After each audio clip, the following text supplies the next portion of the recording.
Welcome back to the district. We have a great show planned for you today. Joining us is Sam Westmoreland, Director of the Fulton County Department of Registration and Elections, to discuss the challenges his department has been facing this election year. Sam, thank you for joining us today. Thank you so much, Commissioner, for having me on and for allowing me the opportunity to discuss what we're doing in our department to make sure that we have a stellar election. Well, Mr. Westmoreland, first of all, let me congratulate you on your recent appointment to the Fulton County Department of Registration and Elections. Thank you. That being said, would you tell us or give us the mission and the function of this department? Certainly. As you may know, I served on the Board of Registration and Elections before I became the interim director of that department. So during that 7 years, I became intimately knowledgeable about what our department does and the service that it provides to our citizenry. At the end of the day, and of course I'm biased, but I believe it is the most important service that we provide, and that is giving a voice to the electorate. For people who are happy with the way that our government is operating, they can come to the polls and continue to vote for those politicians that are doing those good things. And it can also be used in a different way to change how leadership occurs in this county. And I feel just honored to be in a situation where I can work in that process. Great. Well, now that this is a major election year and the press has reported that your office faced several challenges in preparing for the election, I really want to take this opportunity to provide a forum for discussing some of those challenges and how your office may have handled those. So let's start with the letters that were sent out to registered voters because the department erroneously believed that the address that was listed as their place of residence no longer existed. Could you tell me how this happened and what happened in your office to address this matter? Certainly. As you know, the Secretary of State's office has ultimate oversight over every county's election activities. The Secretary of State's office notified us that there was a series of buildings that had been demolished, and that because there were no longer residents there, they required us to send out notice that you were not able to vote because you don't live in this place that you reside in. We did one test case to see how that worked out, and we worked with the Secretary of State's office on how that was going to manifest itself in testing. And I can report to you and everybody else, it did not go well. It turned out that the particular building had been placed on everybody's list as having been destroyed, but instead of having been destroyed, I'm proud to say it had been renovated, and it's a lovely building. Yes. But we sent out 2,400 cards to people who resided in that building and said, you are going to have to re-register to vote because you live in a building that doesn't exist. As soon as those cards went out, I immediately knew that something terribly had gone wrong. And what we were able to do within 2 days is we were able to print corrected voter registration cards along with a letter that was provided to all those people that were impacted by that erroneous mailing. And we've also been out to the different homes and the different facilities there that were impacted by that letter. In fact, last week we had a town hall meeting with them to help them further explain how that happened.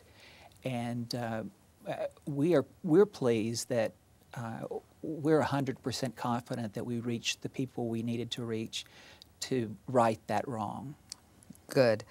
Another challenge faced by the Department of Registration and Elections involved a myth that voters were being sent incorrect information to prevent them from voting.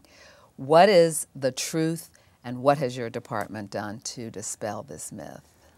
Well, I take this very personally. When I took this job, I vowed to be an honest broker. whatever the truth was, that was the truth, and that's what I would abide by. And I can tell you with all truthfulness, we are not discouraging people from voting. We're not sending out purposely erroneous cards to cause that to happen. We have lots of systems in place where if people are concerned that they may be caught up in that, they can call our office and we can give them the information over the phone. They can also access their information over the web and get information downloaded that way. Mm-hmm. And also this week our call center will be going online. We'll be adding additional 25 employees mm-hmm. who will do nothing but answer phone calls and help voters with their concerns as we approach the election. Now, the last challenge faced by the Department of Registration and Elections involves concerns regarding inactive but registered voters. So first, what is the process involved for registered voters to be removed from the active voting rolls and then transferred to the inactive voting rolls? The process is actually dictated by federal law, and depending on the election, if you haven't voted in the last 6 years in a particular election, and then in some other elections, if you haven't voted in the last 8 years, then you would be moved from a regular voter to an inactive voter status. The great news about that is that that doesn't mean you can't vote. All we just need to do is hear from you. And the easiest way is to just show up on election day and vote, and you're automatically moved right back over to the active voter list. Well, great. You addressed the next question that I had. How do you move from an inactive voter to an active voter? It's just as simple as just voting, and our systems automatically update you, and now you are a full-fledged registered voter, and there's no chance of you being shifted over to an inactive voter for another 6 years. Great. So another category of residents that I often receive questions about are ex-felons. I understand that once a person commits a felon in the state of Georgia, he or she loses his or her right to vote. When and how are voting rights restored in this situation? In the state of Georgia, you have the right to have your voting rights restored by making application, but importantly, when you apply, you must have completed all the terms of your sentence. For example, if you had jail time, that had to be completed. If you had a fine, you had to completely pay your fine. And if you had probation time, you had to complete your probation. So once you have paid your debt to society, then you have the right to come in and register, and you will be a registered voter. Good. So, Mr. Westmoreland, this is probably a good time to review for our audience the qualifications for being eligible to vote, to be a registered voter Sure. in Georgia. It's really quite simple. You have to be over the age of 18. You can, as we talked about, you can't be a felon who still has time or some term to serve out on their sentence. And you obviously have to be a registered voter. We try to make registration as easily as possible for anyone who wants to be registered. And it always makes me feel really great when I travel around the city, and every Saturday and Sunday there are groups that come together and are registering people, and our voter rolls are always growing. We're almost up to 700,000 voters now. Great. So as we close this interview, Mr. Westmoreland, please tell our viewers how to contact your department if they have any questions or need assistance. Well, you can call me directly. I often answer my own phone, and that number is 404-612-7030. Another number is 404-612-7020. And someone will certainly answer your call. You can also go to the Fulton County portal and just click on the designation for our office and email us, and we have a really good turnaround time on emails, usually about 30 minutes. Thank you so much, Sam, for addressing the questions that my viewers and I needed to know in reference to the myths that were surrounding the voters' registration and elections process. Well, thank you so much for this opportunity. You're welcome. When we return, we will talk to Fulton County's Chief Appraiser, David Fitzgibbon. You are watching The District. Stay tuned. There's more to come.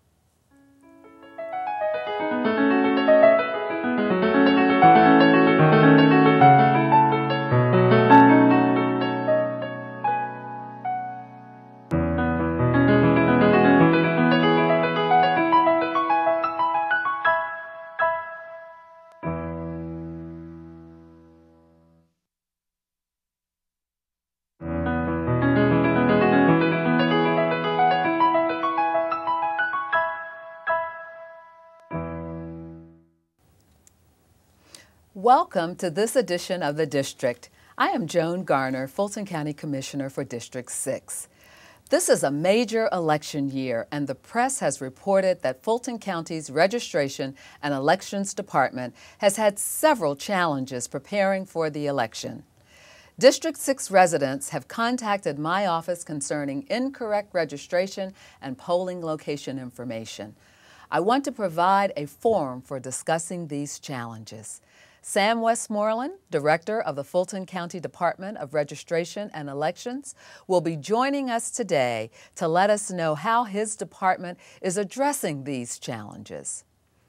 During these economic times, there are numerous stories in the media stating that property values continue to decline, but the assessor's values don't seem to be keeping pace with the percentages quoted in these stories.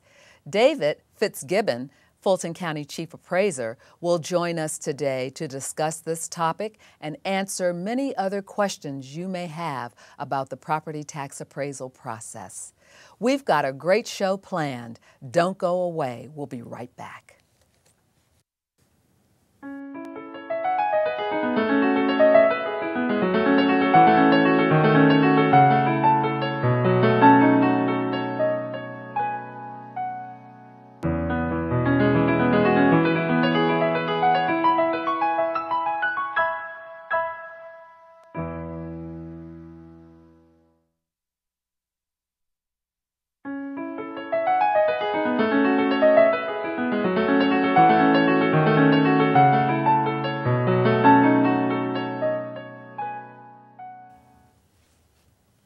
Welcome back to The District, everyone. If you just tuned into the show, we had a great conversation with Sam Westmoreland, Director of Registration and Elections. Mr. Westmoreland addressed the myths surrounding his department's handling of the voters' registration and election information. Our next guest represents the Fulton County Tax Assessor Department. Join me in welcoming Fulton County's Chief Appraiser, David Fitzgibbon. David, thank you for joining us today. Thank you for the invitation. It's a pleasure to be here. Well, Mr. Fitzgibbon, first let me congratulate you on your recent appointment as Fulton County's Chief Tax Appraiser. Thank you. Would you mind sharing with our audience today the mission and function of the Tax Assessor's Office? Yes, the Assessor's Office primary function is to appraise property as of January 1st each year at fair market value, which is basically interpreted as what a piece of property would sell for between a willing buyer and a willing seller, for the purpose of preparing a tax digest that will be used to collect ad valorem taxes to help fund the county's budget. Well, I am curious, and I am sure many of our viewers would like to know how many notices for the tax year 2012 did the Assessor's Office mail? We mailed approximately 333,000 notices, just a few more than 333,000 notices this year. Well, reports continue to state that we are in an economic downturn. And to date, what trends have you seen concerning the changes in property values? We have seen the residential property values still declining slightly. We have some areas, or we might call pockets or small neighborhoods within Fulton County, that saw some increases in value based on the sales information we saw. But overall, we still can see that the trend for commercial properties is about level, with the exception of Class A apartments. The people that had to vacate their houses for the unfortunate circumstances of foreclosure had to have some place to live, and the Class A apartments are doing very well. It looks like we haven't reached the bottom yet, but we're hoping that that will turn around within the next 12 to 18 months, and that we'll see at least some stability, and that we'll bottom out on the bottom. There's still a lot of inventory, foreclosure type properties that have to be expleted before the residential market will pick up, but we're hoping to see a change within the next year or two. Well, what criteria and data do you use to evaluate or to arrive at the property values? We use the acceptable methodologies within the industry, but we use it in a mass appraisal environment. We use the three basic approaches, which are the income approach for commercial income producing properties, or the cost or sales comparison approach, but we use it in a methodology that uses regression analysis to compare those properties and determine what the buyers and sellers actually place the value on. We use the most recent information, and our appraisal date is January 1st of each year. Mm-hmm. So again, we're trying to determine, based on all the information available, what a buyer would pay for a piece of property under normal market conditions. So, in lieu of the fact that foreclosures are extremely high in the state of Georgia, do foreclosures, short sales, and auctions have any effect on the values? They have an effect in a number of ways. Naturally, the more foreclosures that we have, the more that affects the market. Although foreclosures and short sales do not necessarily set the market, in some cases, in some neighborhoods, they do. If it becomes the predominant type of real estate transfer that occurs, then that definitely will set the market. In a lot of areas and a lot of situations, there may not be enough of those that it would actually set the market, but it definitely affects the market and brings it down to the level, or to closer to the level that would normally be considered below market value. Well, if an owner recently purchased their property for an amount that is significantly lower than the value shown on their notice, should they be concerned? They should definitely contact our office. The law changed with Senate Bill 346, and under certain sales conditions, not all sales, but under certain sales conditions, we are now required to use a sale from a prior year for the maximum value that we're allowed to use for the following year. For instance, if you purchased a property in late 2011 or in early 2012 for, say, $100,000, then that's the maximum value that we can use for the next year's digest, if it's a valid sale, or unless we can disqualify that sale by a personal relationship or some other criteria. So definitely we would say, if you're concerned about the value for that or any reason, contact our office. If you have not filed an appeal by the deadline on our notice that we sent, you may not be able to get an appeal, but we certainly need to look at that to compare it to your sales price. So you've actually gone into several questions that I had, and since you mentioned the appeal process, how does that work? How does the appeal process work, and should an owner hire an attorney or someone to represent them in this situation? Okay, to begin with, the appeals process is a multi-tiered process. The first step is to file an appeal with the Board of Assessors. That appeal must be filed before the last date to file that's shown on the change of assessment notices. For most of those notices, over 331,000 of those notices, that final date was June 28th. We sent out some supplemental notices and some corrective notices that have a later date to appeal, but the last date for all notices that were mailed would be August 15th. The second level of appeal would be, if they're not satisfied with the result they get from their first level, they can appeal straight to the Board of Equalization, and after that on to Superior Court. I would not recommend that anyone go out and spend money for this first level appeal. They may hire an attorney or a tax rep firm or someone to represent them, but we don't feel it's necessary. What we would suggest is just let us know why you disagree. Just don't file an appeal that says I don't like my value, but give us some reason and some substance to consider. If we can make an adjustment based on factual information, we certainly will do so. But it certainly would be not necessary to go hire an appraiser or an attorney or a tax rep firm at the first level, because we'd like to have a chance to work out those issues. And you would have 2 more chances at which you could do that if you weren't satisfied with our decision. So, how many appeals did Fulton County receive for the tax year 2011 values? For 2011, we received over 38,000 appeals. We think that was generated because of some of the changes in the law, a lot of the publicity. It was the first year that every property owner received a notice in the same year.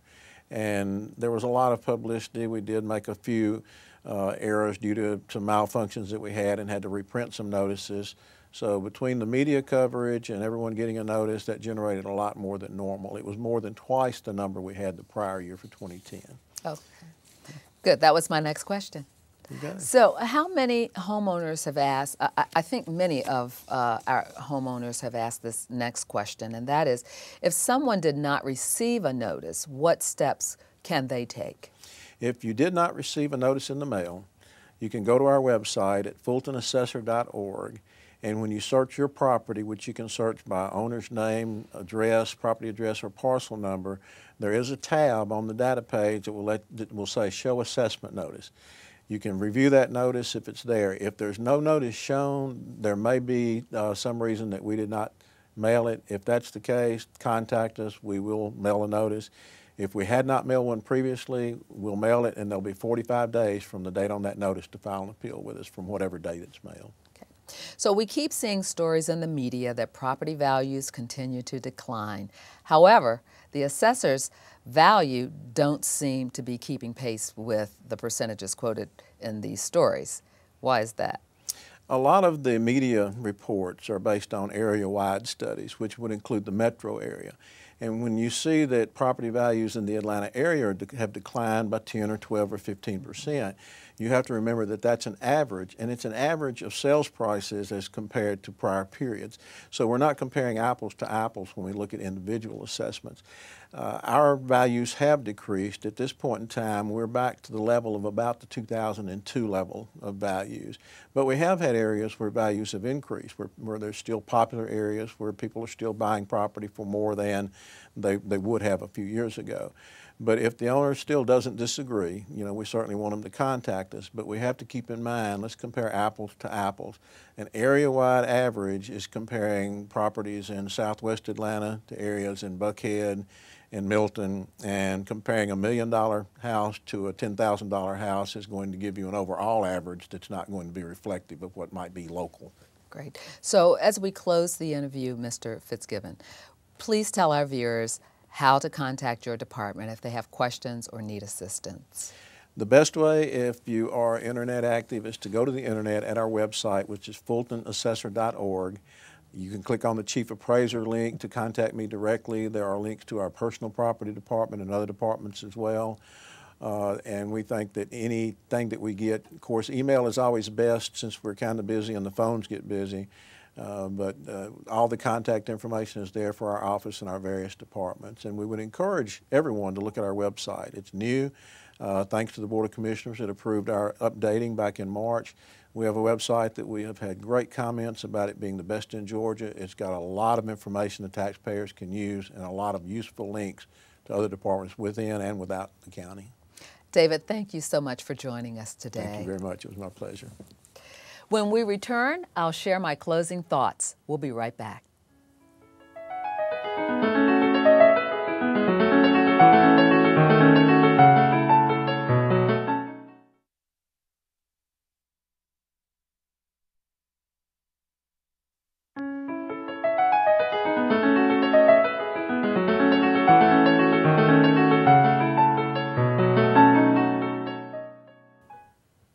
Sam Westmoreland, Director of Registration and Elections, and I felt it was extremely important that we address the challenges the Fulton County Department of Registration and Elections has faced preparing for the election.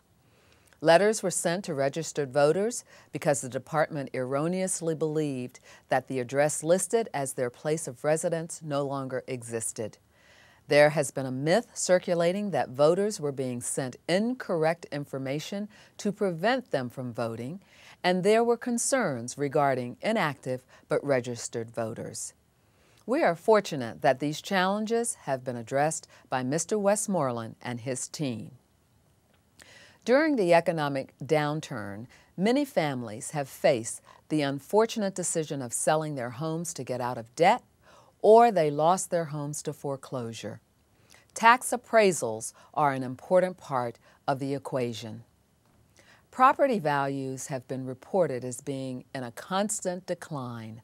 However, this has not been the case for every property. David Fitzgibbon, Fulton County Chief Appraiser, provided us with information to help us understand this situation. I want to thank my guests for the information and education they provided us today.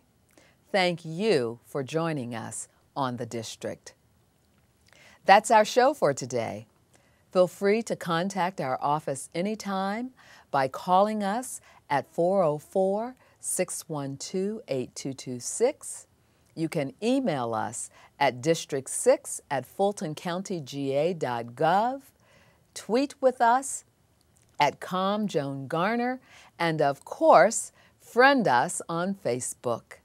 Until we meet again, I am Commissioner Joan Garner.